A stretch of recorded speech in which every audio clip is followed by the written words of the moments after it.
जिस प्रकार से हमारे श्रद्धालुओं का आवागमन बढ़ा है, खास करके धार्मिक श्रद्धालुओं का एक नया लोक बना है और लगभग लगभग 5 करोड़ से ज़्यादा धार्मिक यात्री हमारे उज्जैन आ रहे हैं। उज्जैन के सभी देवस्थानों के दर्शन के अलावा उज्जैन में बहुत सारी घटनाओं से, बहुत सारे कारण से लोग अपने आप को पूरे देश के और दुनिया के लोगों का आवागमन का फ्लो बढ़ा है। ऐसे में साधु संत भी बड़ी संख्या में अपना आश्रम बनाकर उज्जैन में रहते ही हैं, लेकिन अब उनके लिए भी आने वाले समय में हरिद्वार की तर्ज पर उज्जैन में एक पूरा धार्मिक पर्यटन को बढ़ावा देते देते साधु संतों के भी स्थायी आश्रम को उज्जैन में जगह दिलाने का, उनका अपना सभी प्रकार के साधु संतों के साथ उज्जैन की भी गरिमा गौरव बढ़े, इस दिशा में सरकार ने काम प्रारंभ किया है। और ये बात तो सही है कि उज्जैन की तो पहचान ही साधु संतों के साथ में है।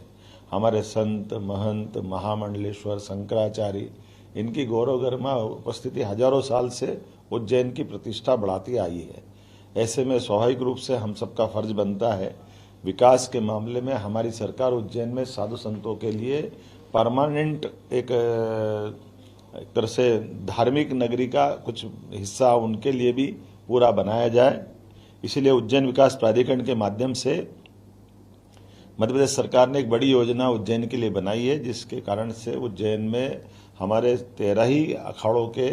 सभी महामंडलेश्वर, संत, महंत, अखाड़ा के प्रतिनिधि अगर भूमि चाहेंगे तो हम पर्याप्त भूमि उज्जैन में उपलब्ध कराएंगे और वो अपना आश्रम स्वयं बनाए। इसके लिए हम उस आवश्यक रूप से मूल इंफ्रास्ट्रक्चर पे काम कर रहे हैं, जैसे सड़क, पुल, नाली, बिजली और आवागमन के सभी मार्ग उज्जैन से जाने आने वाले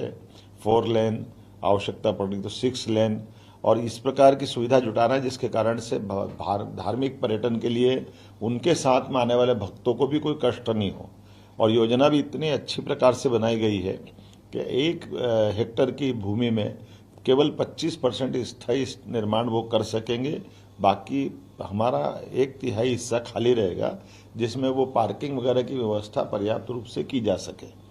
हम उम्मीद कर रहे हैं कि जैसा हरिद्वार में जब कुंभ मेला का आयोजन होता है तो वहाँ अधिकांश साधु संत, महामंडलेश्वर अपने अपने आश्रमों से उस पूरे कुंभ में अपनी उपस्थिति दर्ज कराते हैं या सभी गतिविधियों को संचालित करते हैं। आज हमारे यहाँ 2028 में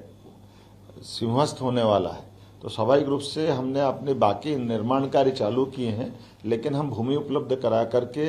स्थायी निर्माण की परमिशन जिला प्रशासन के माध्यम से इसी योजना से चालू करा रहे हैं, ताकि साधु संत भी अपने आश्रमों का विस्तार कर सके, विकास कर सके। स्थायी रूप से वो उज्जैन में भी अपने आश्रमों की एक तरह से जगह नियत करते हुए अपना गतिविधि प्रारंभ करें। मैं उम्मीद करता हूं कि ये योजना के माध्यम से उज्जैन की गरिमा और बढ़ेगी, और खास करके जब सिंहस्थ होता था तो अस्थायी निर्माण जब हमारे द्वारा टेंट सिटी बनाते हैं तब आंधी, तूफान, बारिश के कारण से हर बार टेंट उड़ जाते हैं, बाद में तकलीफ आती है, या टेम्परेरी एक्विजिशन करने के कारण से कई सारे कष्ट आते हैं, जिसमें ड्रेनेज की सिस्टम बिगड़ जाता है, आने जाने के मार्ग काली मिट्टी की जमीन होने के कारण तकलीफ होती है। वो सारे कष्टों से निजात मिलेगी। अभी पक्के रोड बना करके ये पूरा एक तरह से नया नगर बनाने का एक हमने योजना बनाई है। मेरी अपनी ओर से इस अवसर पर आप सबके माध्यम से संदेश भी देना चाहूँगा कि पहले हमारे साधु संत, महामंडलेश्वर, सभी अखाड़े के लोग जो अपना कैंप लगाते हैं उनके लिए भी व्यवस्था रहेगी, और वो केवल सिंहस्थ नहीं, पूरे साल इस प्रकार की गतिविधि संचालित करें।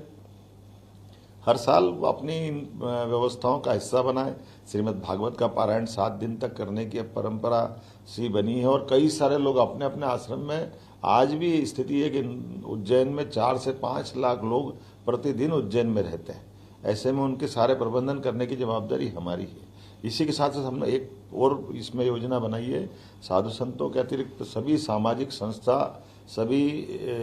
प्रकार के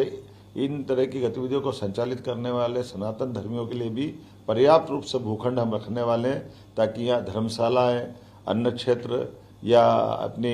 इस प्रकार की गतिविधि जो हमारे इस सनातन धर्मी व्यवस्थाओं में आवश्यक होती है, उनके लिए धर्मशाला वगैरह बनाने के लिए स्कूल, कॉलेज, हॉस्पिटल या जन सेवा के वृद्धाश्रम या जो इस प्रकार के काम करना चाहे जो जनहितैषी काम है, समाज हितैषी काम है, इन सबके लिए भी पर्याप्त भूमि का प्रबंधन हमने किया है। हमने इसमें कल्पना की है कि इस पूरे क्षेत्र में किसी भी हालत में निजी या कमर्शियल गतिविधि को हम नहीं करने देंगे। इसका हमने प्रतिबंध रखने के भी प्रावधान किए हैं। लेकिन ये धार्मिक गतिविधियों को बढ़ावा देने की दिशा में मध्य प्रदेश सरकार बड़ा कदम उठा रही है। मेरी अपनी ओर से इस योजना की आप सबको बधाई।